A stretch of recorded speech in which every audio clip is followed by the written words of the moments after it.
Breaking news. పిల్లల కోసం తల్లి ఏమైనా చేస్తుంది, ఎంతకైనా తెగిస్తుంది. కానీ ఇప్పుడు కాలం మారింది కదా, ఇప్పుడు ఆ ఫీలింగ్స్ ఉన్నట్టు కనపడడం లేదు. ఎందుకు ఈ మాట అనాల్సి వస్తోందంటే అమీన్పూర్ ముగ్గురు పిల్లల డెత్ కేసులో బయటపడుతోన్న సంచలన విషయాలు చూసి. ఆ ముగ్గురు పిల్లల్ని చంపింది మరెవరో కాదు, సొంత తల్లే అని తేల్చారు పోలీసులు. అది కూడా వివాహేతర సంబంధానికి అడ్డంగా ఉన్నారు అని, పిల్లలను భర్తను చంపి ప్రియుడితో ఉండేందుకు మాస్టర్ ప్లాన్ వేసింది ఆ మహాతల్లి.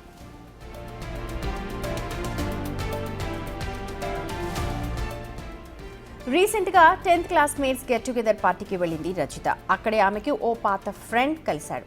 ఆ పాత ఫ్రెండ్షిప్ కాస్త వివాహేతర సంబంధానికి దారితీసింది. ఆ బంధం అలానే కొనసాగించాలంటే భర్త పిల్లలను అడ్డు తొలగించాలనుకుంది. ఇంకేముంది, మార్చి 27న రాత్రి భోజనం చేసేటప్పుడు పెరుగులో విషం కలిపేసింది. ఈ పెరుగన్నం తిన్న సాయి కృష్ణ, మధుప్రియ, గౌతమ్ మృతి చెందారు. అయితే భర్త చెన్నయ్య మాత్రం బతికిపోయాడు. డ్యూటీకి టైం అవుతోందని పెరుగు తినకుండా వెళ్లడమే ఆయన చేసుకున్న అదృష్టం.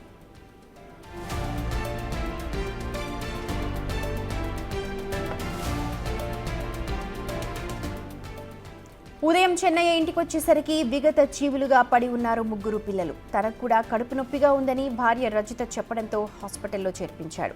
ఈ డెత్ మిస్టరీలో మొదట భర్త చెన్నయ్యపై అనుమానం వ్యక్తం చేశారు పోలీసులు. కానీ విచారిస్తే రజిత అసలు బాగోతం బయటపడింది.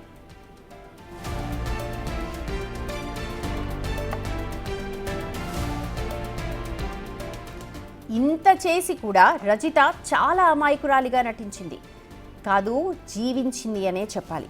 ఘటన జరిగిన రోజు ఆమె మాట్లాడిన మాటలు ఒకసారి వింటే అర్థమవుతుంది.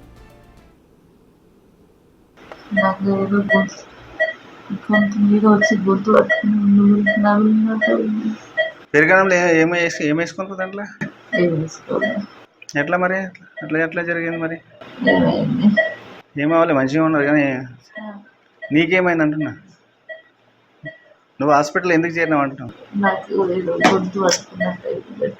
ఏం తిన్నావు? నువ్వేం తిన్నావు నైట్? పెరుగన్నా? ఎక్కడ తెచ్చిన పెరుగు? ఏ షాప్లా?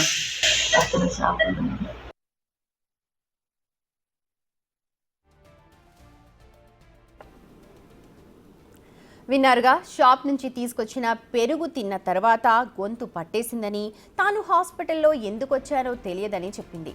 పెరుగు వరకు బాగానే చెప్పింది, కానీ అందులో కలిపిన విషయం గురించి మాత్రం చెప్పలేదు.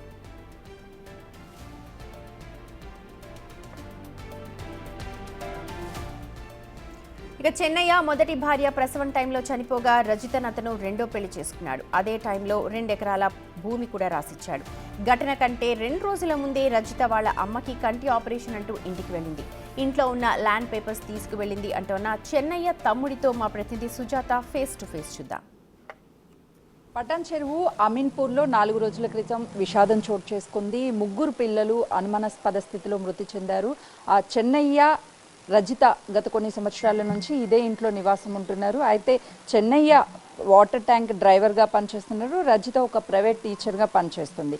4 రోజుల క్రిందట నైట్ 9 గంటల ప్రాంతంలో రజిత పిల్లలకి పెరుగన్నం కలిపి తినిపించిన తర్వాత ఆ తర్వాత చెన్నయ్య పెరుగన్నం తినేటువంటి టైంకి కాల్ రావడం, అతను వాటర్ ట్యాంక్ వేయాలని చెప్పేసి బయటికి వెళ్ళిపోయాడు. తిరిగి ఇంటికి వచ్చిన తర్వాత భార్య కడుపు నొప్పి వస్తుంది అని చెప్పేసి గట్టిగా కేకలు వేయడంతో తనని హాస్పిటల్కి తీసుకువెళ్ళాలి, పిల్లలు ఏం చేస్తున్నారు అని చెప్పేసి రూమ్లోకి వెళ్ళినప్పుడు పిల్లలు అనుమానాస్పద స్థితిలో మృతి చెంది ఉన్నారు.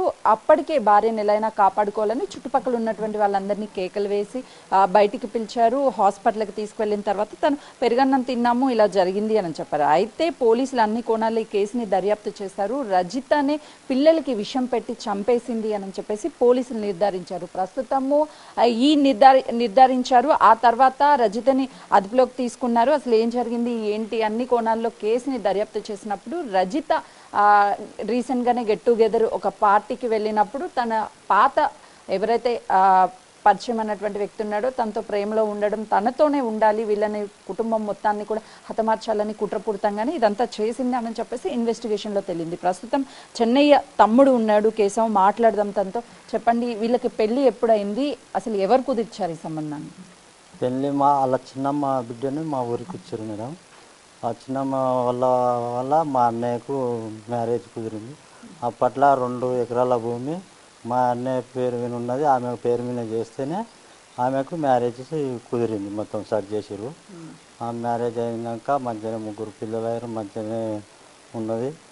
ఆమెకు వాళ్ళకు ఏమి ఏమి ఇట్లా ఇబ్బందులు అయ్యో కానీ మందు పెట్టి మా ఆయనను కూడా చంపామని చూసింది ప్లానింగ్ మొత్తం అయితే యాక్చువల్గా. కానీ అలాంటి వాళ్ళు ఈ సమాజంలో బతకొద్దు మేడం. అసలు మన మన దేశాన్ని గౌరవించాలంటే అలాంటి వాళ్ళను నడి రోళ్ళ ఉరి తీసేయాలి. అంటే గతంలోనూ చెన్నైకి పెళ్లి అయింది, మొదటి భార్య కూడా చనిపోయింది. ఎందుకు చనిపోయింది అసలుకి? సెకండ్ మ్యారేజ్ ఎప్పుడు? మొదటి భార్య కన్నలేక అలా కన్నెపొద్దులు ఉంటే వాళ్ళ అమ్మ వాళ్ళ ఇంటికి తోలుకుపోయారు. కన్నలేక మొదటి భార్య చనిపోయింది. ఆ భార్య చనిపోయిన తర్వాత ఎవరైతే వాళ్ళ చిన్నమ్మ ఉందో వాళ్ళ చిన్నమ్మ బిడ్డను మా ఊరికి ఇచ్చారు. వాళ్ళ ద్వారా ఈ అమ్మాయి సంబంధం కుదిరింది. అంటే అప్పుడు చేసేటప్పుడు ఏమైనా కండిషన్స్ పెట్టారా వాళ్ళు? సెకండ్ మ్యారేజ్ చేసుకుంటున్నాము, మా అమ్మాయిని ఇస్తున్నామని అలాంటివి ఏమన్నా? మా అమ్మాయిని ఇస్తున్నాం, మా అమ్మాయికి ఏం గ్యారంటీ? ఫస్టే ఇట్లా అయింది అంటే 2 ఎకరాల భూమి వాళ్ళ అమ్మాయి పేరు మీద చేస్తేనే అప్పుడు మా అన్నను పెళ్లి చేసుకోగలిగింది. ఇంకా తర్వాత ఈ విషయం జరిగింది, దారుణమైన ఘోరమైన విషయం. వీళ్ళిద్దరి మధ్య ఎప్పటి నుంచి గొడవలు ఉన్నాయి? తను ఎవరితోనైనా కాల్స్ మాట్లాడడం కానీ ఏమైనా షేర్ చేస్తూ ఉంటాడా చెన్నయ్య మీకు?